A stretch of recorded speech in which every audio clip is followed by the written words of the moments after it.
Hello दोस्तों, आप सभी का स्वागत है। आज हम अपने लेक्चर सीरीज के दूसरे लेक्चर में आ चुके हैं। आज हम बात करेंगे लॉर्ड कॉर्नवालिस के बारे में।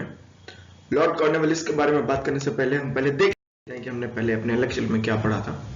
तो सबसे पहले हमने पढ़ा था कि आखिर ब्रिटिश ही हमारे भारत में राज करने के लिए कैसे वो क्या क्या कंडीशंस थी, क्या इनेबलिंग कंडीशंस थे जिससे ब्रिटेन हमारे ऊपर रूल कर पाया। उसके बाद हम देखेंगे कि कैसे ब्रिटेन हमारे ऊपर धीरे धीरे हमारे ऊपर कब्जा करना शुरू करता है। इसमें रॉबर्ट क्लाइव का सबसे महत्वपूर्ण रोल था। उसके बाद कैसे धीरे धीरे वॉरेन हेस्टिंग जी आए और वॉरेन हेस्टिंग ने कैसे कई सारे एंगल्स में रिफॉर्म किए और वो रिफॉर्म्स का असर स्ट्रक्चर्ड वे में कैसे भारत पे पड़ा। जो उनके एडमिनिस्ट्रेटिव रिफॉर्म थे, जो उनके जुडिशियल रिफॉर्म थे, या जो भी उनके सोशल पॉलिटिकल रिफॉर्म थे, ये कैसे कैसे धीरे धीरे आते गए। फिर हमने देखा रोहिला वॉर के बारे में और कैसे रोहिला वॉर की वजह से वॉरेन हेस्टिंग जी को क्रिटिसिज्म का सामना करना पड़ा। फिर हमने देखा Anglo Maratha war, Anglo Mysore war. फिर उसके बाद हमने दो इंपॉर्टेंट एक्ट देखे। रेगुलेटिंग एक्ट ऑफ 1773, जो कि माना जाता है कि ये पहला स्टेप है भारतीय संविधान के निर्माण को लेकर के। क्यों ऐसा माना जाता है?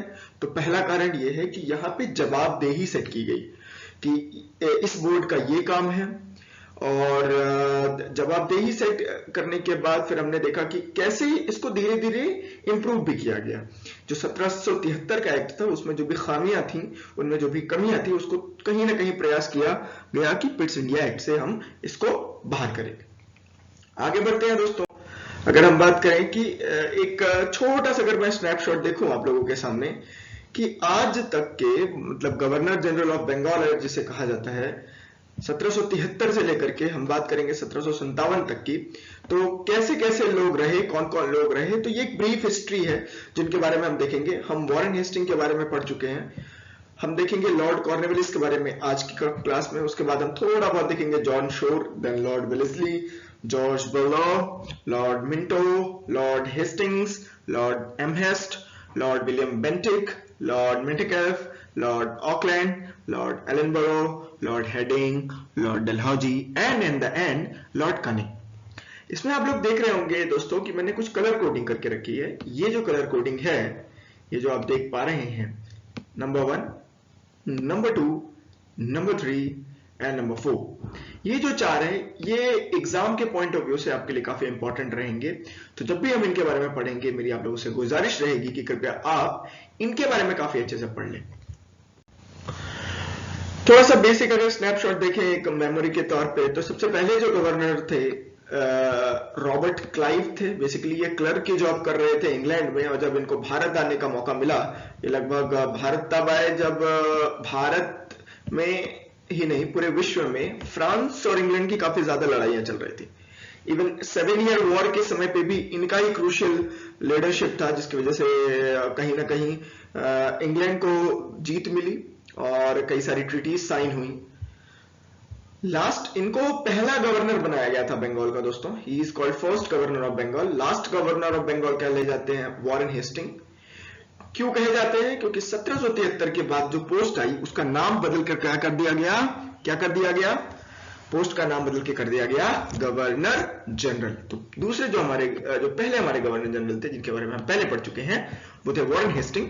उसके बाद आए जॉन मैकपर्सन, ये काफी शॉर्ट टर्म के लिए थे। तीसरे थे हमारे लॉर्ड कॉर्नवालिस, जिनके बारे में हम पढ़ने वाले हैं। तो अगर हम बात करें कि लॉर्ड कॉर्नवालिस के मेजर स्टेप्स क्या थे, what the major steps taken by Lord Cornwallis, इसकी जो शुरुआत होती है, सबसे पहले हम एडमिनिस्ट्रेटिव रिफॉर्म की अगर हम बात करें, he is called the father of civil services of India. इनको सिविल सर्विसेज के पापा कहा जाता है। किसको कहा जाता है दोस्तों? लॉर्ड कॉर्नवालिस को। इन्होंने ऐसा क्या किया कि इनको सिविल सर्विसेज कहा जाता है? सबसे पहला जो इन्होंने काम किया कि इन्होंने दिया कि मेरिटोक्रेसी को प्रेफरेंस दिया, कि अब जो भी सिविल सर्विस सर्वेंट का जो भी अपॉइंटमेंट होगा, it will be solely based on the meritocracy. साथ ही साथ सिविल सर्विसेज उस समय की सबसे करप्ट प्रैक्टिसेस मानी जाती थी। कलेक्टर्स वगैरह काफी ज्यादा उस समय करप्ट प्रैक्टिसेस में इन्वॉल्व रहते थे। तो इनकी सैलरी बढ़ा करके ये एक्सपेरिमेंट किया गया कि लोग ईमानदारी से जीना चाहते हैं, आप बस उनको इतनी सैलरी दे दो कि उन्हें करप्शन करने की जरूरत ही ना पड़े या कोई भी घूस लेने की जरूरत ही ना पड़े।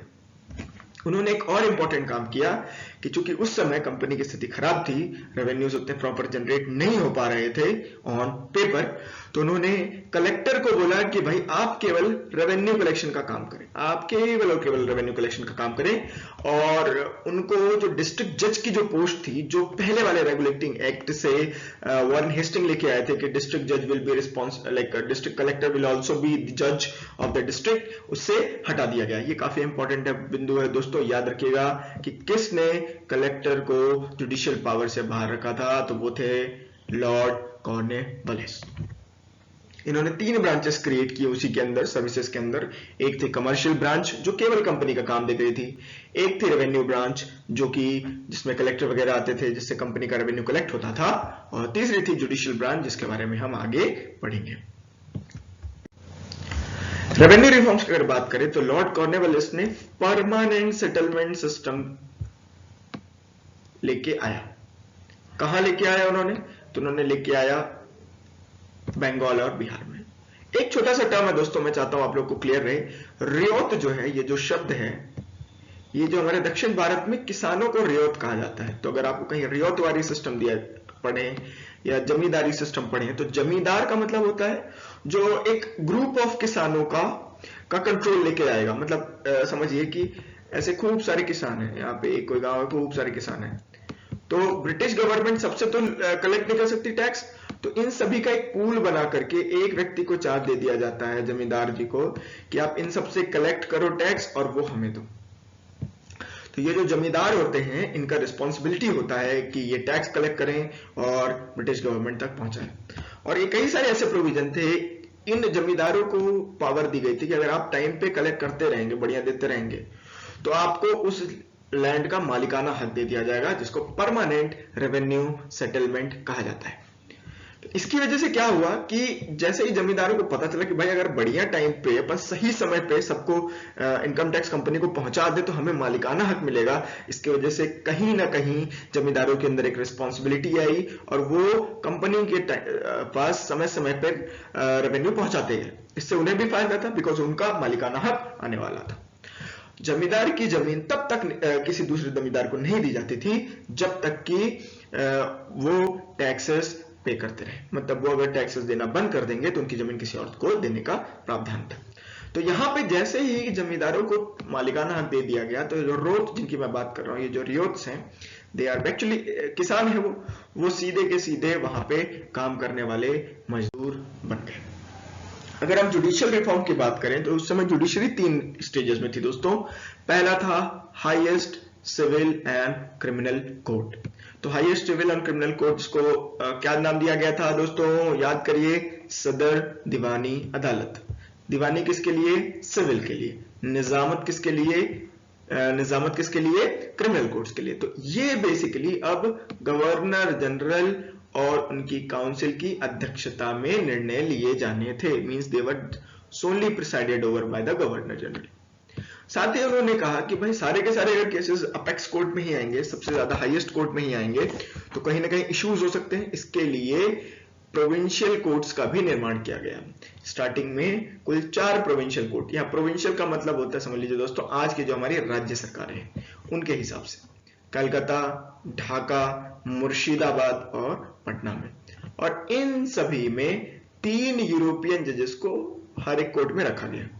अब ये 3 यूरोपियन जजेस को, चूंकि जो सिविल कोर्ट थे, सिविल कोर्ट्स बन रहे थे हिंदू आचार संहिता के हिसाब से बन रहे थे, तो इसके लिए उन सभी में एक एक इंडियन एडवाइजर भी दिया गया। दूसरा, डिस्ट्रिक्ट जजेस का अपॉइंटमेंट।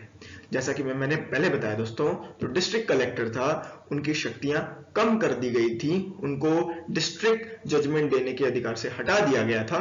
इस वजह से डिस्ट्रिक्ट जजेस का अपॉइंटमेंट किया गया। हर एक डिस्ट्रिक्ट में एक कोर्ट थी। ये एक इंपॉर्टेंट लाइन है। Every district was provided a court for itself. चूंकि ये वाला हमने बिंदु पहले डिस्कस कर लिया है। एक और था कि इंडियन जजेस और जो मुंसिफ थे, जिसको मुंसिफ अदालत कहते थे, उन सभी को डिस्ट्रिक्ट कोर्ट से निचले स्तर पे, जो छोटी छोटी आज की जो हमारी लोक अदालतें होती हैं, उस स्तर पर उनको रखा गया। पुलिस रिफॉर्म की अगर बात करें तो ये पुलिस रिफॉर्म के लिए भी काफी पायनियर माने जाते हैं, काफी एक इंपॉर्टेंट व्यक्तित्व माने जाते हैं, क्योंकि यहाँ पे जो भी लॉ या उससे रिलेटेड काम होता था, जो भी कानून बन रहे थे, उनका प्रॉपर इम्प्लीमेंटेशन करना बहुत जरूरी था।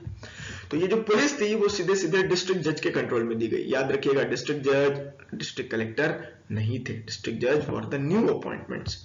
और हर एक डिस्ट्रिक्ट में को थानाओं के हिसाब से डिवाइड कर दिया गया और हर एक थाने का साइज लगभग 20 स्क्वायर मील के हिसाब से था। और इन सभी थानों का एक इंडियन ऑफिसर इंचार्ज बनाया गया जिसका नाम है दरोगा बाबू। दरोगा जी के नाम से इनको जाना गया। उसके बाद अगर हम बात करें और इन्होंने क्या रिफॉर्म किया, तो कॉर्नवालिस ने ट्रेड को रिफॉर्म किया और धीरे धीरे कहीं ना कहीं वो करप्शन को कंट्रोल करने के लिए भी कारगर साबित हुए। उन्होंने इंडियन वीवर इंडस्ट्री को कोशिश किया कि जो भी कॉटन का प्रोडक्शन है और ये जो बाकी चीजें हैं वो कहीं ना कहीं इसको बेटर किया जाना चाहिए। ये काफी एक इंपॉर्टेंट बिंदु है, याद रखिएगा कि ऐसा नहीं है कि वो केवल लूटने के लिए आए थे, उन्होंने इंडियन वीवर्स के लिए भी थोड़ा बहुत काम किया। इनके दौरान एक और जो हमने पहले देखा था, हमने देखा था सेकेंड मैसूर वॉर, जो थी हैदर अली और उस समय के जो भी तात्कालिक गवर्नर जनरल थे वॉरेन हेस्टिंग, उनके समय की थी। उसके बाद जो मैंगलोर ट्रीटी साइन हुई थी, आपको याद होगा दोस्तों कि सेकेंड मैसूर वॉर में कौन जीता था? सेकेंड मैसूर में जीते थे टीपू सुल्तान। और टीपू सुल्तान सेकेंड मैसूर वॉर में जीते थे हैदर अली, और हैदर अली के जो बेटे थे, हमारे जो हीरो हैं, ही वॉज टीपू सुल्तान। आपको एक और चीज बता दो दोस्तों, टीपू सुल्तान जी उस समय पे he was using advance technology. उनका जो उस समय के तात्कालिक फ्रेंच जो लोग थे, जो फ्रेंच नेपोलियन थे, उनसे भी कनेक्शन था। उन्होंने इवन एक लेटर भेज करके फ्रांसीसी लोगों की मदद करने के लिए भी कहा कि हम अंग्रेजों को हराने में आपकी मदद करेंगे, आप हमारी मदद करिए अंग्रेजों को हराने के लिए। तो चूंकि अनफॉर्चुनेटली लेकिन वो लेटर नहीं पहुंच पाया था, तो इसीलिए जो इनके बाद आने वाले हैं रिचर्ड वेलेस्ली, ये जो खत है जो हैदर अली ने नेपोलियन के पास भेजा था, वो खत आ जाता है इनके हाथ में, रिचर्ड वेलेस्ली के हाथ में। तो जो फोर्थ मैसूर वॉर रहता है, तीसरे के बाद जो होगा, जिसमें टीपू सुल्तान की हत्या कर दी जाती है। तो थर्ड मैसूर वॉर होता है जिसमें बेसिकली मैंगलोर ट्रीटी चूंकि मैसूर के फेवर में थी, मैसूर से टीपू सुल्तान की ताकत बढ़ी और उनके 3 एनिमीज थे दोस्तों उस समय के, ब्रिटिश, निजाम और मराठा। ये तीनों आपस में ट्रीटी साइन कर लेते हैं। ये तीन के तीनों एक ट्राइपार्टाइट एग्रीमेंट यानी कि आपस में संधि कर लेते हैं कि हम टीपू सुल्तान को हराएंगे। 1789 की बात है ये। और धीरे जैसे ही वॉर होता है 1792 में, जिसको कहते हैं थर्ड एंग्लो मैसूर वॉर, इसमें टीपू सुल्तान की हार होती है और एक ट्रीटी साइन होती है, ट्रीटी ऑफ श्रीरंगपट्टनम। याद रखना है, ये ट्रीटी साइन की गई थी किसके काल में? लॉर्ड कॉर्नवालिस के काल में। लॉर्ड कॉर्नवालिस ने ये ट्रीटी साइन की, काफी ज्यादा हैवी इंडेंट पड़ा और उन्हें काफी ज्यादा वॉर इंडेमिटी देना पड़ा, यानी युद्ध की भरपाई देनी पड़ी। और टीपू सुल्तान के 2 बच्चों को ब्रिटेन ने हॉस्टेज बना लिया, अपना हॉस्टाइज बना दिया, और इससे कहीं ना कहीं ज्यादा एरिया में ब्रिटिश का कंट्रोल मिल गया। आज की क्लास में हमारा इतना ही था दोस्तों, बहुत बहुत धन्यवाद। आई होप आप लोगों को क्लास मेरी पसंद आई होगी। आपसे एक मेरा सवाल है, याद रखिए, मैंने जब कहा कि इंडियन सिविल सर्विसेज में से रिफॉर्म हुए और वो रिफॉर्म करने वाले थे लॉर्ड कॉर्नवालिस, तो मेरा आपका सवाल है कि अर्ली 90s में जो अमेरिकन मॉडल था, the American civil services model, किस सिस्टम से चलता था? What was the name of the system by which American civil services model used to function? ठीक है दोस्तों, बहुत बहुत धन्यवाद। ऐसे ही वीडियोस देखते रहें और हमारे सवालों का जवाब देखते रहें और हमें बताइए किस तरह के आपको वीडियोस चाहिए। Thank you, good night, sweet dreams.